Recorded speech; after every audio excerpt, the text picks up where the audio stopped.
Class 9 আজকে আমরা আলোচনা করব নিউটনের দ্বিতীয় গতিসূত্র। আগের দিন আমরা প্রথম করেছিলাম, আজকে দ্বিতীয় সূত্র। দ্বিতীয় গতিসূত্র কাকে বলে? না কোনো বস্তুর ভরবেগের পরিবর্তনের হার বস্তুর ওপর প্রযুক্ত বলের সমানুপাতিক এবং বল যেদিকে প্রযুক্ত হয় বস্তুর ভরবেগের পরিবর্তনও সেই দিকে হয়। ক্লিয়ার?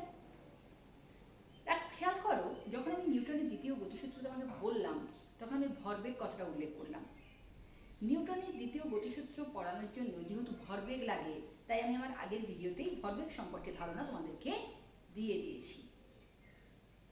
যে কারণে ভরবেগ দেওয়ার পর আমি শুরু করলাম নিউটনের দ্বিতীয় সূত্র।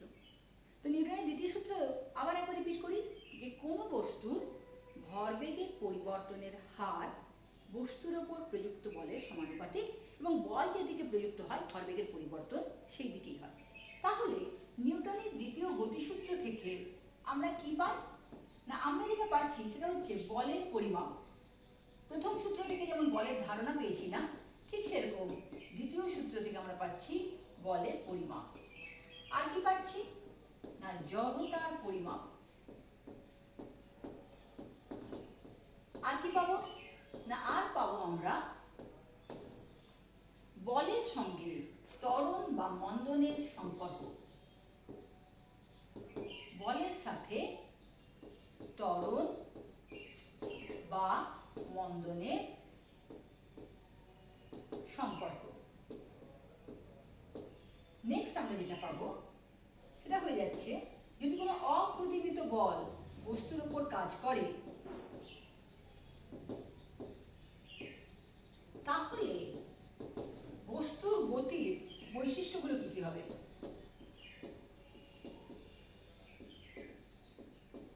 ওকে,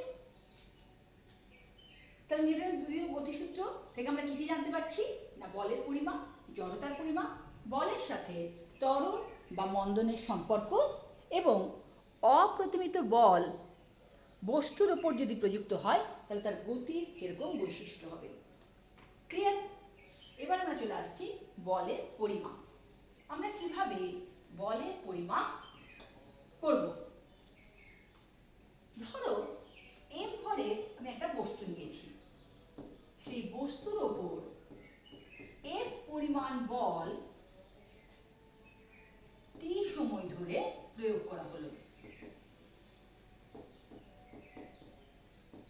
যদি হয় তাহলে কি হবে? না বস্তুর প্রাথমিক বেগ ধরো ছিল ইউ, আমি কি করেছি? এফ বল প্রয়োগ করেছি টি সময় ধরে। ন্যাচারালি তার বেগের পরিবর্তন হবে। ধরে নিচ্ছি অন্তিম বেগ সেটা হলো কত? ভি। তাহলে বস্তুর প্রাথমিক ভরবেগ কত হবে? না প্রাথমিক ভরবেগ হবে বস্তুর ভর এম গুণিত তার প্রাথমিক বেগ ইউ। প্রাথমিক ভরবেগ পেলাম। এবং অন্তিম ভরবেগ কত হবে? একই রকম ভাবে বস্তুর ভর এ ইন্টু অন্তিম বেগ ভি। তাহলে বস্তুর ভরবেগের পরিবর্তন সেটা কত হবে? না ভরবেগের পরিবর্তন হবে অন্তিম ভরবেগ মাইনাস প্রাথমিক ভরবেগ। আমি কমন নিয়ে নিলাম ভি মাইনাস ইউ। তাহলে বস্তুর ভরবেগের পরিবর্তনের হার সেটা কত হবে?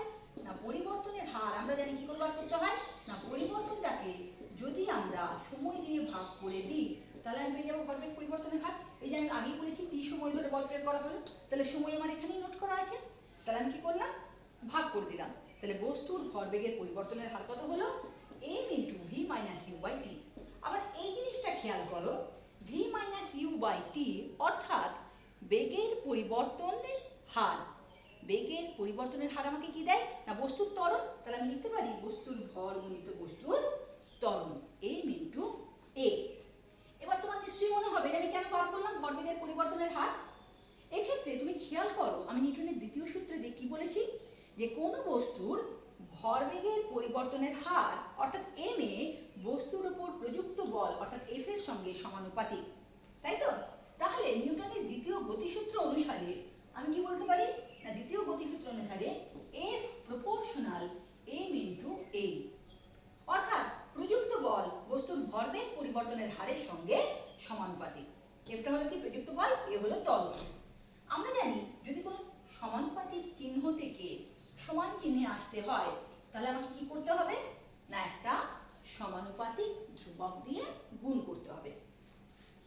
করি, সমানুপাতিক থেকে সমান নিলাম, আমি একটা ধ্রুবক দিলাম k ইনটু m। এবার দেখো k এখানে কি সমানুপাতিক ধ্রুবক, অথচ এর মান আমরা জানি না। তাহলে কি করে মান বার করবো না, ধরো যদি আমি একক ভরের বস্তু নিই অর্থাৎ m = 1, বস্তুর উপর একক ত্বরণ উৎপন্ন করার জন্য যদি আমি একক পরিমাণ বল প্রয়োগ করি তাহলে k এর মান কত হয়ে যায় 1। ব্যাস, k এর মান পেয়ে গেলাম, মান এখানে বসিয়ে দিই। তাহলে F = কত হলো m ইনটু a, অর্থাৎ বলের পরিমাপ দেখো আমি পেয়ে গেলাম। বলের পরিমাপ সমান কত হলো না, বলের পরিমাপ হয়ে গেল কি বস্তুর ভর গুণিত বস্তুর ত্বরণ।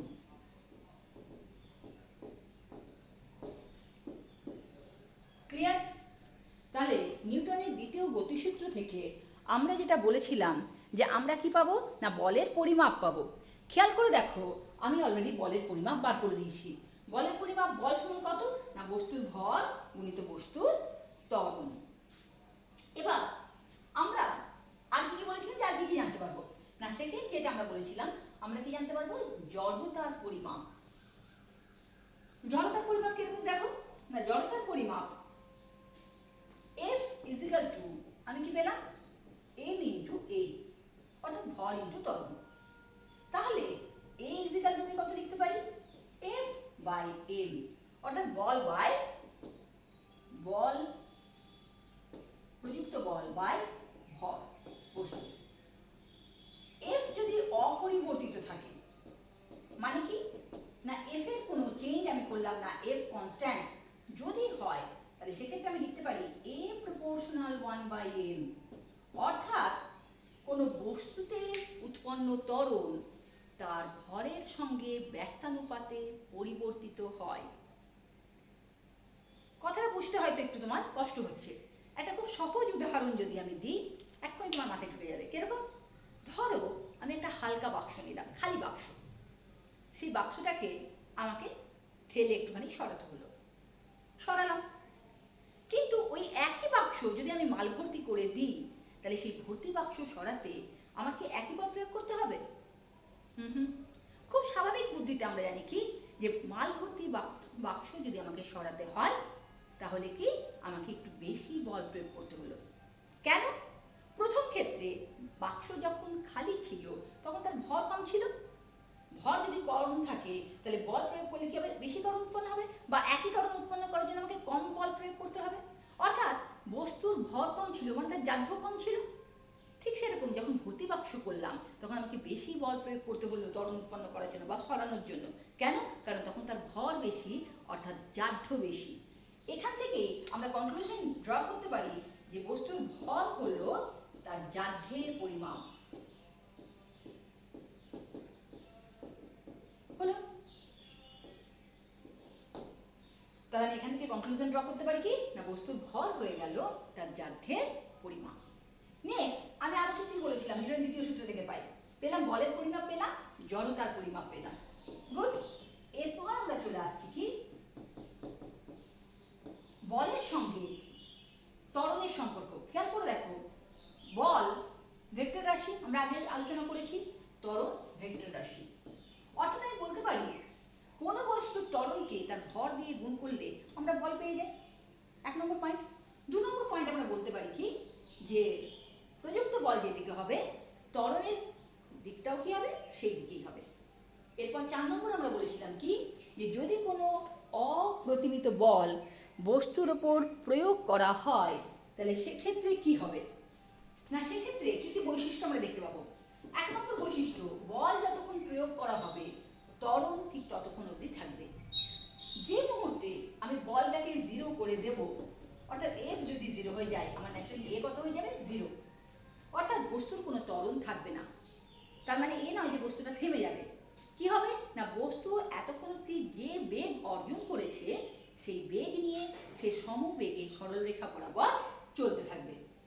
আর কি বলতে পারি আমরা না, প্রযুক্ত বল যদি ত্বরণের বিপরীত দিকে থাকে তাহলে কি হবে, বস্তুর মধ্যে ত্বরণ সৃষ্টি না হয়ে মন্দন সৃষ্টি হবে।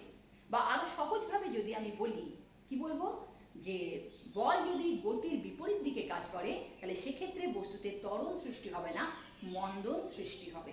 অর্থাৎ তার বেগ না বেড়ে বেগ কি হবে, ধীরে ধীরে কমতে থাকবে। হলো। আবার দেখো, নিউটনের দ্বিতীয় গতিসূত্র থেকে আমরা প্রমাণ করতে পারবো যে বস্তুর ভর হলো তার স্বকীয় ধর্ম। কিভাবে প্রমাণ করতে পারবো আমরা যে ভর স্বকীয় ধর্ম? খেয়াল করে দেখো, আমরা সমীকরণটা দিয়েছি F = m × a। খুব সহজভাবে যদি আমি বলি তাহলে বলের পরিমাণ যত বাড়বে ত্বরণের পরিমাণ তত বাড়বে, বলের পরিমাণ যত কমবে ত্বরণের মান তত কমবে। একই রকম ভাবে যদি বল 0 হয়ে যায় তাহলে ত্বরণও কি হয়ে যাবে, 0। কিন্তু বস্তুর ভর কি হলো, সমস্ত ক্ষেত্রে অপরিবর্তিত রইল। অর্থাৎ আমি বলতে পারি যে বস্তুর গতি কখনোই তার ভরকে প্রভাবিত করতে পারে না, বা এটাকেই আমরা ঘুরিয়ে বলতে পারি যে বস্তুর ভর হলো তার স্বকীয় ধর্ম। যার জন্য গতিতে কিছুতেই কোনো গতির জন্য তার ভরের কোনো পরিবর্তন হচ্ছে না। এরপর আমরা চলে আসছি কি, যে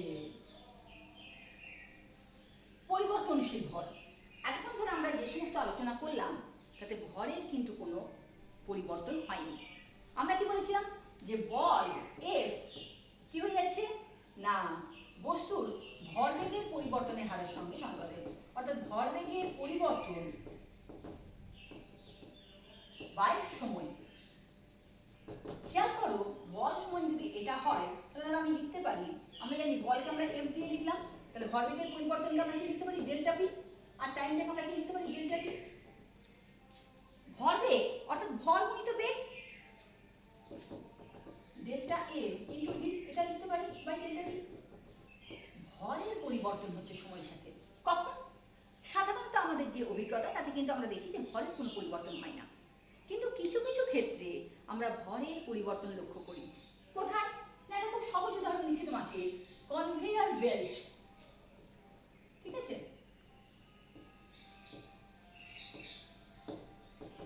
কনভেয়ার বেল্টের ক্ষেত্রে কি হয় না, প্রথমে আগে বলি কনভেয়ার বেল্ট কি জিনিস না, কলকারখানায় থাকে দেখবে কতগুলো চাকা ঘুরছে, তার সঙ্গে একটা ফিতে বা বেল্ট লাগানো আছে। চাকাগুলো ঘুরছে যেরকম, বেল্টটাও তার সঙ্গে সঙ্গে কি হচ্ছে, চলমান হচ্ছে। কি হয় এগুলো দিয়ে না, ধরো কলকারখানায় কিছু জিনিস, ধর আমি এর মধ্যে কিছু জিনিস ফেলছি, সেই জিনিসগুলোকে কি হয়, এক জায়গা থেকে অন্য জায়গায় স্থানান্তরিত করতে কনভেয়ার বেল্ট ব্যবহার করা হয়। এক্ষেত্রে কি হয় দেখো, যে প্রতি মুহূর্তে ভরের পরিবর্তন হচ্ছে, এখান থেকে তো ভর পড়ছে, তাহলে যদি ভর এখানে এসে পড়ে প্রতি মুহূর্তে, তার মানে কি প্রতি মুহূর্তে বেল্টে ভরের পরিবর্তন হচ্ছে। ভরের পরিবর্তন হওয়া মানে কি, ভর বেগের পরিবর্তন হওয়া। এবার যখন আমি বলছি প্রতি মুহূর্তে, অর্থাৎ সময় যেখানে চলে আসছে, সেখানে আমি কি বলতে পারি না, ভর বেগের পরিবর্তনের হার হচ্ছে। সেই হারটা কার সঙ্গে সমান হবে না, সেই ভরবেগের পরিবর্তনের হার এই বেল্টটাকে চলমান রাখতে যে বাহ্যিক বল প্রয়োগ করা হলো সেই বলের সঙ্গে বস্তুর ভরবেগের পরিবর্তনের হার সমান হবে। হলো। আর একটা উদাহরণ দিতে পারি, রকেটের গতি। রকেটের গতি তোমরা এরপরেও আবার জানাবো তোমাদেরকে। রকেটের গতির ক্ষেত্রে তোমরা দেখবে এই যে রকেট কি হচ্ছে, এখান দিয়ে প্রতি মুহূর্তে ছিদ্র দিয়ে কি হচ্ছে, ধোঁয়া বা গ্যাস বেরিয়ে আসছে। অর্থাৎ এরও কি হচ্ছে, ভরের পরিবর্তন হচ্ছে। ভরের পরিবর্তন হওয়া মানে আমি কি বললাম, ভর বেগের পরিবর্তন হওয়া। ভর বেগের পরিবর্তন যখনই হবে তখন কি হবে না, এর মধ্যে একটা বল প্রযুক্ত হবে। এই প্রযুক্ত বল রকেটকে কি করে, সামনের দিকে এগিয়ে যেতে সাহায্য করে। হলো। মোটামুটি নিউটনের দ্বিতীয় গতিসূত্র আমি প্রায় সম্পূর্ণভাবে আলোচনা করলাম। শুধুমাত্র বাকি রইল কি, বলের একক। এক্ষেত্রে বলি, বলের একক যখন আমরা পড়ব, বলের একক দু রকমের হয়। একটা হচ্ছে পরম একক,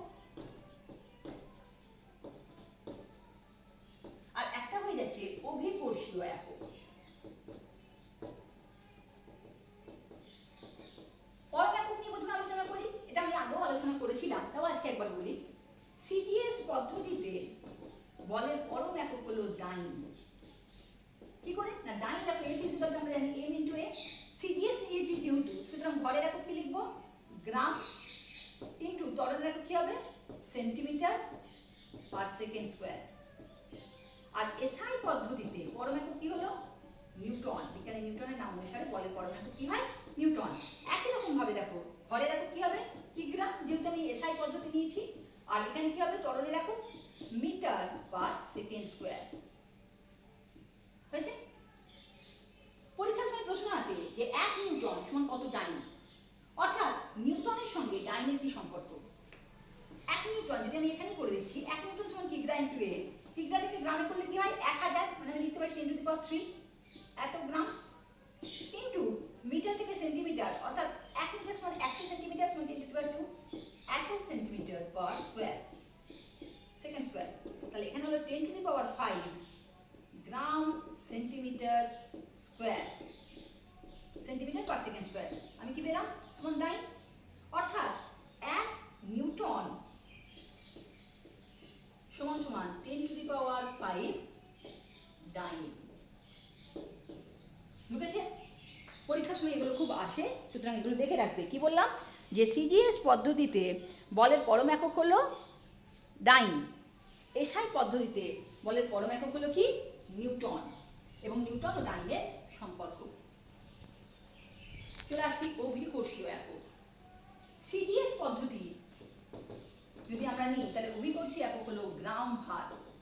কাকে বলে গ্রাম ভার? 1 গ্রাম ভার কাকে বলে? 1 গ্রাম ভরের কোনো বস্তুকে পৃথিবী যে বল দ্বারা আকর্ষণ করে তাকেই বলা হচ্ছে 1 গ্রাম ভার। 1 গ্রাম ভার সমান কত ডাইন? না 1 গ্রাম ভার সমান হয়ে গেল 1 গ্রাম ইন্টু ভার মানে কি? ত্বরণ। এটা আসলে কি? বস্তুর ওজনটা। ওই জন্য আমরা কি জানি? এম ইন্টু জি। জি মানে হচ্ছে অভিকর্ষীয় ত্বরণ, সেটা কত?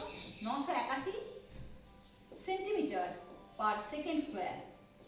সুতরাং 1 গ্রাম ভার সমান 981 ডাইন। একই রকম ভাবে যদি আমরা এসআই পদ্ধতি নিই তাহলে অভিকর্ষীয় একক কত হবে? না কিগ্রা ভার। একই রকম ভাবে তুমি বলবে কিগ্রা ভার কাকে বলে? না 1 কিগ্রা ভরের কোনো বস্তুকে পৃথিবী যে বল দ্বারা আকর্ষণ করে তাকেই বলা হচ্ছে 1 কিগ্রা ভার। এই 1 কিগ্রা ভার সমান কত নিউটন? আবার আমরা চলে আসছি, একই রকম ভাবে আমরা বলতে পারি 9.8 নিউটন। হলো? জাস্ট শেষ অংশটুকু পড়িয়ে আমাদের আজকে আলোচনা এখানে শেষ করব। শেষ অংশটুকু আমরা কি বলবো? না কিভাবে আমরা নিউটনের দ্বিতীয় গতিসূত্র থেকে প্রথম গতিসূত্রে আসতে পারি। নিউটনের দ্বিতীয় গতিসূত্রটা তাহলে সেক্ষেত্রে আমাদের একবার লেখা দরকার। নিউটনের দ্বিতীয় গতিসূত্র কি বলছে আমাকে? না নিউটনের দ্বিতীয় গতিসূত্র বলছে F is equal to L V minus U by T। মনে আছে নিউটনের দ্বিতীয় গতিসূত্র আমরা এটা পেয়েছি F সমান m ইন্টু a। এটাকে আমি আরেকটু ভেঙে লিখলাম। এক্ষেত্রে প্রযুক্ত বল F সেটা সমান যদি 0 হয় তাহলে আমি লিখতে পারি m into v minus u by t is equal to 0। m not equal to 0 অর্থাৎ বস্তুর ভর শূন্য হবে না, কারণ আমরা এমন কোনো বস্তুর উপরে যার ভর শূন্য বা শূন্য ভরের বস্তু আমরা সচরাচর পাবো না। তাহলে সেক্ষেত্রে m নট ইকুয়াল টু যদি 0 হয় তাহলে আমি বলতে পারি যে v minus u by t is equal to 0, or আমি বলতে পারি যে v minus u is equal to 0। তাই যদি হয় তাহলে আমি বলতে পারি v is equal to u। কখন? না যখন f ইজ ইকুয়াল টু 0, অর্থাৎ বাহ্যিক কোনো বল প্রযুক্ত না হলে বস্তু কি হয়?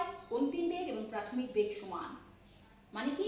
বস্তু যে বেগ নিয়ে চলছিল সেই বেগ নিয়ে সমবেগে সরলরেখায় চলবে।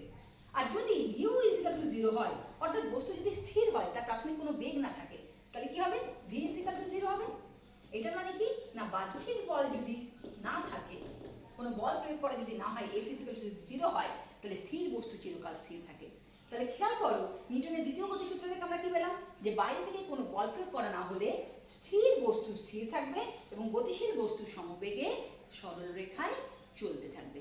এখানে আমরা কি পেলাম? নিউটনের দ্বিতীয় গতিসূত্র থেকে প্রথম গতিসূত্র। আমাদের আলোচনা আজকে আমরা এখানেই শেষ করলাম।